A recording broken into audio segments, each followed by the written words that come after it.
સ્કૂલને અમદાવાદ જિલ્લા શિક્ષણાધિકારીએ ફટકારી છે નોટિસ। 2 દિવસમાં ફી મામલે ખુલાસો કરવા માટે ડીઓનો આદેશ।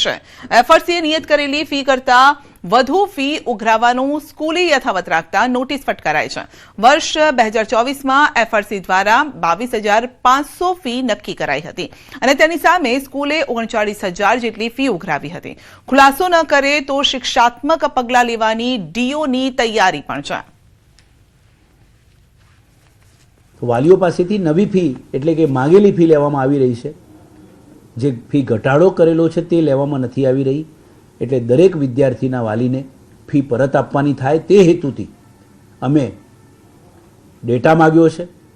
केटली फी अत्यारे लेवामां आवे छे, धोरण वाइज एफआरसीए केटली मंजूर करेली छे। जो तमने स्टे ऑर्डर मळ्यो होय तो स्टे ऑर्डर, तमने रिविजन कमिटीए ऑर्डर आप्यो होय, वधारे फी मंजूर करी होय तो तेनो ऑर्डर ए ऑर्डर रजू करवा माटे अमे एमने जणाव्युं छे, परंतु हजू सुधी एओए अमने आ बाबते माहिती आपेली नथी। तेथी आजे शोकोस नोटिस आपवामां आवेली छे। वलसाडमां बनी दुर्घटना। वलसाडमां निर्माणाधीन पुलનું ગર્ડર પડી ગયું। ન્યૂઝ 18 ગુજરાતીની ટીમ પહોંચી છે ઘટના સ્થળે। વલસાડના કૈલાશ રોડ પર ઔરંગા નદી પર બની રહેલા પુલનું ગર્ડર પડી ગયું। આ દુર્ઘટનામાં 4 લોકો ઘાયલ થયા છે। નવો પુલ બનાવવાનું કામ ચાલતું હતું। સ્થળ પર જ આ બનાવ બનતા દોડધામ મચી ગઈ। નવા બની રહેલા પુલના એક પિલરથી બીજા પિલર સુધીનું ગર્ડર પડતા ચકચાર મચી ગઈ। તંત્રની ટીમો પણ સ્થળ પર પહોંચીને ન્યૂઝ 18 ગુજરાતી પણ સ્થળ પર પહોંચ્યું છે। તો ગ્રાઉન્ડ ઝીરોથી એ દ્રશ્યો પણ અમે આપને બતાવી રહ્યા છે કે કઈ રીતે આ પુલ ધરાશાયી થયો છે। જે નવો જ બની રહ્યો હતો તેનું ગર્ડર તૂટી પડ્યું। વલસાડની ઔરંગા નદી પર કૈલાશ રોડ પર અગાઉ જૂનો પુલ હતો, પરંતુ દર વર્ષે ભારે વરસાદના કારણે ત્યાં પાણી ભરાઈ જતું, જેના કારણે પુલ નદીના પાણીમાં સમાઈ જતો। લોકોનો સંપર્ક એક ગામ સાથે શહેર સાથે તૂટી જતો હતો અને જેના કારણે જ લાંબા સમયથી માંગ હતી પુલ બનાવવાની। આખરે તેનું કામ પણ શરૂ કરવામાં આવ્યું, પરંતુ કેવું કામ થયું છે એ આ દ્રશ્યો જ ચાળી ખાઈ રહ્યા છે। બ્રિજ બનાવવાની કામગીરી ચાલુ હતી, જે દરમિયાન જે આજે ગર્ડરો છે એવું જાણવા મળ્યું કે એક કંઈક આજે એમનો સપોર્ટ હતો એ સ્લીપ થઈ જવાથી આ ઘટના ઘટી છે। 4 મજૂરોને જે ઈજાઓ થઈ છે એમને હોસ્પિટલ ખસેડવામાં આવ્યા છે। અમને નજીકના સરપંચ નીતિનભાઈનો ફોન આવ્યો કે આવું કઈ ઘટના ઘટી રહી। અમે જોવા આવ્યો તો ખરેખર એ કાર્યવાહી ચાલુ હતી અને જેટલા મજૂરો હતો એમને તાત્કાલિક હોસ્પિટલે પહોંચાડવામાં આવ્યા છે। એટલે લોખંડના ગઢા વચ્ચે બેનો જે સપોર્ટ આવે એ હટી ગયો લાગે છે અમને। પણ સ્મશાનમાંથી બધા સ્મશાન ચાલુ ફોન આવ્યો, સ્થાનિકો પર ભેગા થઈ ગયા। ફોન પર એટલા અવાજ જોરમાં આવ્યો લોકો ગભરાઈ ગયા કે આ શું થયું હશે। અને જે ઘટના સ્થળ પછી ત્યારે મને જાણ હું અહીંયા આવ્યો છું ને હું આવા બધા એમ્બ્યુલન્સમાં ચાર મજૂરો લઈ ગયા છે એવી વાત મળી છે ને એક શંકા છે કે હજુ નીચે હશે ને એની આ કામગીરી ચાલુ છે। શટરિંગનું કામ ચાલુ હતું। શટરિંગના કામમાં સ્ટેજિંગ બેસી જવાના કારણસર દુર્ઘટના બનેલી છે। 4 લેબરોને નાની મોટી ઈજા થયેલ છે, કોઈ ફેટાલિટી હાલ નથી। સેફટીના સાધનો તો હતા જ, જસ્ટ હજી લેબરો આજે વર્ક માટે સ્ટાર્ટ કરી રહ્યા હતા, એટલે જસ્ટ બ્રિજ પર ચઢવાનું સ્ટાર્ટ થયું હતું ને ત્યાં જ ઇન્સિડન્ટ થઈ ગયો છે। હાલમાં આ જે ઘટનાની છે એ જાણવા યોગ્ય નથી અને આગળની તપાસ કરવામાં આવશે। શું કારણ હતું એ ટેકનિકલ પાસાઓની તપાસ કરી અને આગળની ઘટિત કાર્યવાહી કરવામાં આવશે। હાલના તબક્કે કોઈ જાનહાની નથી અને બીજી કોઈ ગંભીર ઇજા પણ જણાવેલી નથી।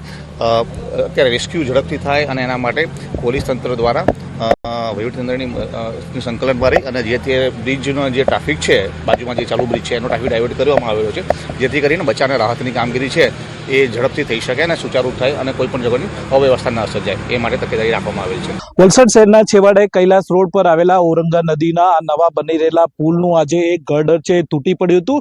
નિર્માણાધીન પુલના ગર્ડર તૂટી પડતા જ સમગ્ર વિસ્તારમાં દોડધામ મચી ગઈ હતી। આ કાટમાળ નીચે 5 શ્રમિકો છે દબાયા હતા। આથી તાત્કાલિક છે એ પોલીસ, ફાયર બ્રિગેડની સાથે તંત્રની ટીમો પણ સ્થળ પર પહોંચી હતી અને રેસ્ક્યુ ઓપરેશન હાથ ધર્યું હતું ને ત્યારબાદ છે આ કાટમાળ નીચે દબાયેલા 5 શ્રમિકોને છે એ રેસ્ક્યુ કરી અને તેમને સારવાર માટે હોસ્પિટલમાં ખસેડવામાં આવ્યા હતા, જેમાંથી એક શ્રમિકની છે હાલત ગંભીર જણાવવામાં આવી છે। આ ઘટનાને ગંભીરતાથી લઈ અને વલસાડ જિલ્લા વહીવટી તંત્રના ઉચ્ચ અધિકારીઓ સ્થળ પર પહોંચ્યા હતા। વલસાડ જિલ્લા પોલીસ વડા, પ્રાંત અધિકારી, ખુદ કલેક્ટર ભવ્ય ભવ્ય વર્મા પણ સ્થળ પર મુલાકાત લઈ અને પરિસ્થિતિનું નિરીક્ષણ કર્યું હતું ને સાથે જ જરૂરી સૂચનો પણ કર્યા હતા. આપને જણાવી દઈએ કે અંદાજે 42 કરોડના ખર્ચે છે વલસાડની આ ઔરંગા નદીના પર છે આ નવો પુલ બની રહ્યો છે. દર વર્ષે ભારે વરસાદ વખતે જ્યારે નદીમાં પાણીનું લેવલ વધી જાય છે આ દરમિયાન છે આ પુલ પર પાણી ફરી વળે છે અને આ પુલને સામેના છેડે આવેલા 40 જેટલા ગામોનો સંપર્ક છે વલસાડ શહેરથી તૂટી પડે છે. આથી આ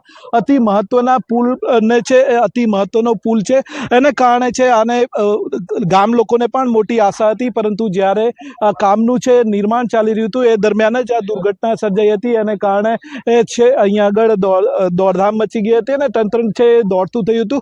ભવ્ય વર્માએ સ્થળ પર મુલાકાત લઈ અને આ મામલે જરૂરી કમિટીની રચના કરી અને ત્યારબાદ તપાસના આદેશ આપવામાં આવ્યા છે અને જે કસૂરવાર હશે તે લોકો સામે કડક કાર્યવાહીની પણ અહીંયા આગળ ચીમકી ઉચ્ચારવામાં આવી છે. જોકે જે નવી પુલ દુર્ઘટનામાં જે કમિટી રચના થશે તેની અંદર માર્ગ મકાન વિભાગના અધિકારીઓ અને તંત્રની ટીમો પણ રહેશે જે ટેકનિકલ એનાલિસિસ કરી અને અહીંયા આગળ જે દુર્ઘટના સર્જાઈ છે તેમાં શું ખામી હતી અને કઈ રીતે આ દુર્ઘટના સર્જાઈ છે તેની તપાસ કરશે. જોકે અત્યારે તો નિર્માણાધીન પુલની જે ગર્ડર તૂટી પડતા હવે કામના ચાલી રહેલા ગુણવત્તા સામે પણ સવાલો ઉભા થઈ રહ્યા છે. ભરતસિંહ વાડેર, ન્યૂઝ 18 ગુજરાતી, વલસાડ. તો બ્રિજ દુર્ઘટના અંગે થઈ શકે છે મોટા ખુલાસા. સમગ્ર મામલે અપાયા છે તપાસના આદેશ. બ્રિજ દુર્ઘટના અંગે તપાસ કમિટીની રચના. તપાસ બાદ કડક કાર્યવાહી હાથ ધરવામાં આવશે. વલસાડમાં બ્રિજના સ્ટ્રક્ચર તૂટી પડવાની ઘટનામાં જિલ્લા કલેક્ટરે નિવેદન આપ્યું છે. સમગ્ર ઘટનાને લઈ તપાસના આદેશ અપાયા છે. સમગ્ર મામલે તપાસ કમિટી બનાવીને તપાસ હાથ ધરાઈ છે.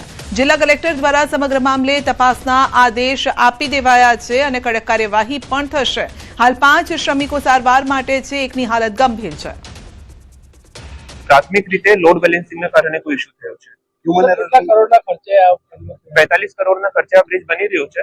2 વર્ષ પહેલા એમની વહીવટી મંજૂરી આપવામાં આવી હતી અને 1 વર્ષ માટેનું આયોજન છે કે આવતા 1 વર્ષમાં ચાલુ થઈ જાય. કમિટીની રચના થશે અને એક્ઝેક્ટ કારણ શું છે અને અત્યારે ફરી શું પગલાં લઈ શકાય છે એના માટે એક ટેકનિકલ કમિટીની રચના થશે અને એમનો અહેવાલ જ્યારે આવશે ત્યારે સાદર કરવામાં આવશે. છોટાઉદેપુરમાં સરકારી અનાજ ભરેલી ટ્રકમાં આગ લાગી છે. સંખેડાના બાઘરપુર ગામે સરકારી અનાજના ગોડાઉનમાં ટ્રકમાં આગ લાગી. ટ્રકમાંથી અનાજ ખાલી કરતા સમયે આગ લાગી હતી. ફાયર બ્રિગેડની ટીમે આગ પર કાબુ મેળવ્યો છે અને સદનસીબે ઘટનામાં કોઈ જાનહાનિ નથી થઈ. સુરતમાં ગેરકાયદેસર દબાણો દૂર કરાયા છે. મનપા પોલીસની સંયુક્ત ટીમે ભારે બંદોબસ્ત સાથે કાર્યવાહી હાથ ધરી હતી. અડાજણ સરદાર બ્રિજ નીચેના ગેરકાયદેસર દબાણો દૂર કરવાની કાર્યવાહી હાથ ધરી.